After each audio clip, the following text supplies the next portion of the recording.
Ice dams in Boston, what they are and how to prevent them. Ice dams form when warm air escapes from your home into the attic, causing a snow on the roof to melt.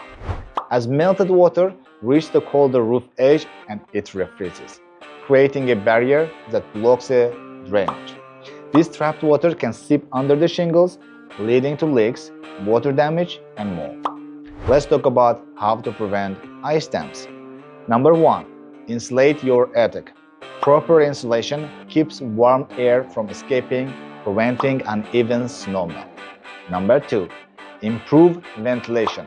Install ridge and soffit vents to maintain consistent roof temperatures. Number 3. Seal air leaks. Close gaps around pipes and fixtures to stop warm air from entering the attic. Number 4. Clean gutters. Remove debris to ensure melted snow drains properly. Number 5. Remove snow safely. Use a roof rake after heavy snowfall to prevent the buildup.